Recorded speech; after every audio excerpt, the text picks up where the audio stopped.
Hello दोस्तों। तो आज हम फंक्शनल इंटरफेस देखेंगे। तो फंक्शनल इंटरफेस क्या होता है? फंक्शनल इंटरफेस वो होते हैं जिसके अंदर एक सिंगल एब्स्ट्रैक्ट मेथड होता है, केवल एक और एक सिंगल एब्स्ट्रैक्ट मेथड होता है। तो ये हमारा फंक्शनल इंटरफेस की डेफिनेशन है। तो functional interfaces are those interfaces which has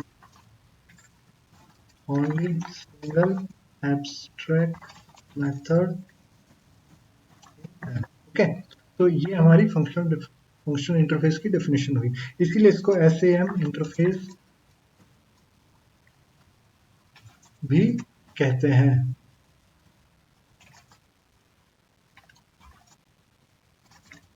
okay, तो ये एक सेम इंटरफेस भी कहलाता है। अब दूसरा दूसरा दूसरा है कि ये फंक्शनल इंटरफेस की जरूरत हमें क्यों पड़ी। फर्स्ट, हमारे पास इसलिए जरूरत पड़ी इसकी कि हमको लैम्बडा एक्सप्रेशन इंप्लीमेंटेशन चाहिए था।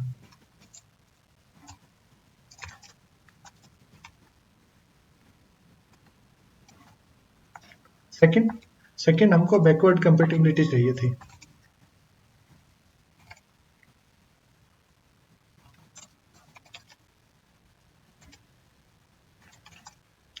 थर्ड थर्ड हमको एनोनिमस क्लासेस जो है हमारे पास, एनोनिमस क्लासेस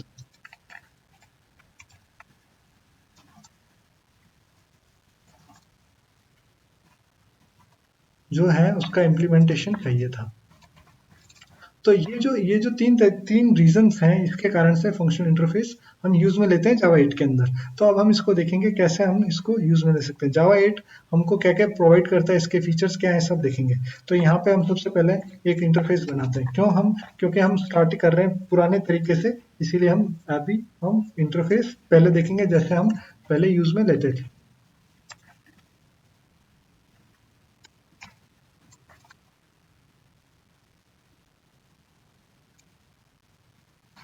ठीक है? तो ये एक नॉर्मल इंटरफेस हम ऐसे बनाते थे। पब्लिक हमको देने की जरूरत नहीं है, पर हम फिर भी दे रहे हैं। यहाँ पे हमने दिया और ये एक नॉर्मल इंटरफेस बन गया जैसे हम अब तक यूज में करते हैं। पर अब हम जब हम शुरू करते हैं तो हम ये देखते हैं क्या ये फंक्शनल इंटरफेस है। हाँ जी, क्योंकि इसके अंदर एक ही एब्स्ट्रैक्ट मेथड है। Since it has only one abstract method in it, hence it is a single abstract method, hence it is a functional inter। Okay ना, अब जब ये हो गया हमारा, तो अब हम इसको क्या करते हैं, अब हम इसके ऊपर धीरे धीरे मूव करते हैं, आगे बढ़ते हैं।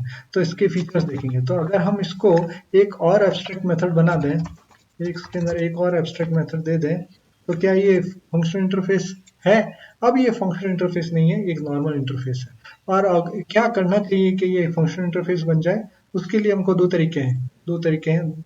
या तो हम इसको कमेंट आउट कर दें पहला, तो ये एक नॉर्मल इंटरफेस हो गया। या फिर इसको इस तरह से बना करके इस तरह से इसको बॉडी दे दें, या फिर हम इसको एनोटेट कर दें फंक्शनल इंटरफेस से। तो ये जब फंक्शनल इंटरफेस से एनोटेट करेंगे तो ये एक फंक्शनल इंटरफेस बन जाएगा डिक्लेरेटिव वे से। अगर हम इसको नहीं लिखते हैं, इनोटेशन नहीं देते हैं, तब भी ये एक फंक्शनल इंटरफेस है। पर जब हम ये देते हैं तो इसका फायदा क्या है? इसका फायदा ये है कि आगे के जो डेवलपर्स हैं जो आपके कोड को पढ़ेंगे, तो वो ये श्योर हो जाएंगे कि this interface is meant for functional interface only and only, that's it. तो इसीलिए वो एक नया इंटरफेस, नया मेथड डिक्लेयर नहीं करेंगे। तो ये एक हमारा पहला पॉइंट हो गया। अब जो दूसरा पॉइंट है इम्प्लीमेंटेशन का, हम वो देखते हैं। पब्लिक क्लास फंक्शनल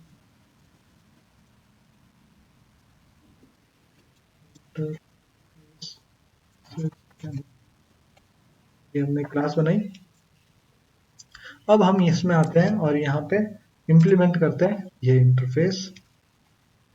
ठीक है। अब हमने ये किया तो ये क्या दिक्कत दे रहा है, ये बोल रहा है कि इम्प्लीमेंटेशन हमको नहीं मिल रहा है इसका। इम्प्लीमेंट किया हमने मेथड, ओके इम्प्लीमेंट कर दिया, अब हमारे पास वो दिक्कत दूर हो गई। अब इसके अंदर जो है, इसके अंदर हम इसको इम्प्लीमेंटेशन बॉडी दे सकते हैं। अब जो हमारा मेन मकसद है वो इसका है कि इम्प्लीमेंटेशन कैसे करते हैं। तो हम ये देखते हैं, public study void main PSVM and then we will be writing its implementation। तो implementation फंक्शनल इंटरफेस का क्या रहेगा, कैसे रहेगा वो देखते हैं। यहाँ पे आए हम, वो सेम ऐसे ही रहता है जैसे हम क्लास का इंस्टेंशिएशन करते हैं।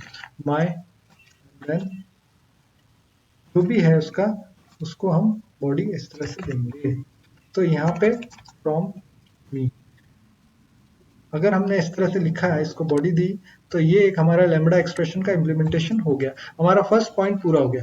अब हम इसको कॉल कैसे करेंगे, हमारा मेन उद्देश्य है कि इसको कॉल कैसे किया जाए वो हम देखें। तो यहाँ पे दो तरीके हैं, या तो हम यहीं से इसको कॉल कर लें, या दूसरा क्या है, हमारे पास एक मॉड्यूलरिटी के लिए हम एक कॉल करके एक मेथड बना सकते हैं और उसके अंदर एक पैरामीटर भेज सकते हैं। तो एक एडवांटेज और ब्यूटी है जावा 8 की कि हम है ना as a parameter function interfaces भेज सकते हैं। तो यहाँ पे हम जब इसको इम्प्लीमेंट करेंगे तो ये एक फंक्शन इंटरफेस इस तरह से हम इसको लिख सकते हैं। तो यहाँ पे हम जब देखेंगे,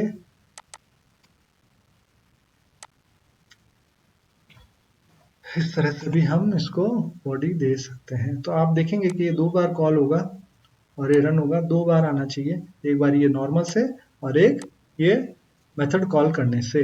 तो अब ये देखेंगे हम, यहाँ पे ये 2 बार आ रहा है, from me and from me. अब जो दूसरा अप्रोच है, दूसरा दूसरा पॉइंट हम जो डिस्कस कर रहे हैं वो बैकवर्ड कंपेटिबिलिटी। बैकवर्ड कंपेटिबिलिटी क्या है, अब देखिए एक्चुअली क्या हो रहा है कि जावा के अंदर बहुत सारे वर्जन्स थे। तो हमने उसको क्या किया, हमने यहाँ पे आए और बहुत सारे वर्जन्स जो हैं उनको उसमें उसमें बैकवर्ड कंपेटिबिलिटी फीचर ये कहलाता है। जैसे जावा जावा 10 आ गया, तो जावा 10 क्या है, जावा 8 के फीचर्स को भी सपोर्ट करेगा, ये बैकवर्ड कंपेटिबिलिटी है। तो पर मान लीजिए एक कोड है हमारे पास ये वाला, अब इसके अंदर अगर हम एक और मेथड लिखते हैं, public void print me again, अगर हम ये लिखते हैं तो इससे इससे क्या हुआ, ये क्लास फटने लग गई। तो ये क्लास क्यों फटी, क्योंकि इसका एक एब्स्ट्रैक्ट को इम्प्लीमेंटेशन नहीं था, तो हमने इसको इम्प्लीमेंट कर दिया। अब यहाँ पे तो एक ही क्लास है, यहाँ पे तो एक ही क्लास है तो काम चल गया। अगर मान लो BCO क्लास हो तो ये हमारे पास एक दिक्कत करेगा। तो इस दिक्कत को पूरा प्रोजेक्ट करने के लिए हमारे पास क्या अप्रोच है, हमारे पास एक अप्रोच है डिफॉल्ट इम्प्लीमेंटेशन की। डिफॉल्ट इम्प्लीमेंटेशन की, तो डिफॉल्ट इम्प्लीमेंटेशन में हमने क्या किया, हमने उसका इम्प्लीमेंटेशन दे दिया। तो ये जो हमने डिफॉल्ट दिया, देते ही है ना एरर गायब होगी। क्यों, क्योंकि ये हमने इसको एक मेथड यहीं पे प्रोवाइड, मेथड बॉडी यहीं प्रोवाइड कर दी है, अब वो आगे उसको प्रोवाइड करने की जरूरत नहीं है। तो इसीलिए है ना, इसीलिए एक एक अप्रोच है जिसके कारण से हमारे पास ये काम इजीली हो गया। तो ये देखते हैं हम, तो आप देखेंगे कि ये यहाँ पे भी ये इम्प्लीमेंट होके आ गया। अब आपके ऊपर निर्भर करता है कि आप इसको बॉडी दो या ना दो। तो यहाँ पे ये जावा 8 ये हमको एक बहुत अच्छा फीचर प्रोवाइड करता है, डिफॉल्ट का फीचर। अब तीसरा है एनोनिमस। एनोनिमस क्लासेस क्या है, एनोनिमस क्लासेस हम देखते हैं यहाँ पे। एनोनिमस क्लासेस के अंदर जैसे मान लीजिए हमारे पास एक थ्रेड है, ठीक है। तो एनोनिमस क्लासेस वो होती है जिनका अपना कोई नाम नहीं होता, ठीक है, और जो है ना, जो एक सिंगल लाइन ऑफ कोड में इम्प्लीमेंट हो जाती है, वो एनोनिमस क्लासेस कहलाती हैं। जैसे मान लीजिए यहाँ पे हमने लिखा न्यू रनेबल, जैसे हमने यहाँ लिखा, तो ये क्योंकि ये थ्रेड क्लास है, थ्रेड पेरेंट क्लास हो गई और रनेबल इसका इंटरफेस है, इम्प्लीमेंट कर रहा है जो, तो यहाँ पे ये थ्रेड है उसको पॉइंट कर सकता है।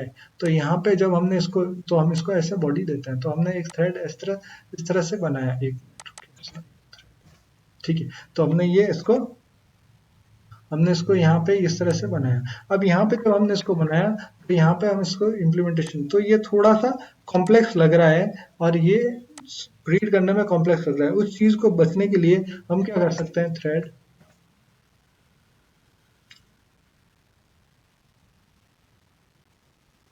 हम क्या कर सकते हैं, हम कर सकते हैं रनेबल, रनेबल टू रन। तो रन में क्या लिखेंगे हम, रन में हम कुछ भी दे सकते हैं,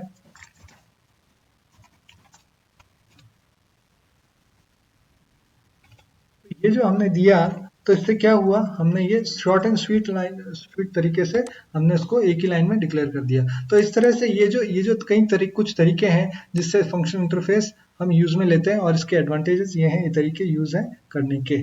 thank you, thanks for watching, thank you.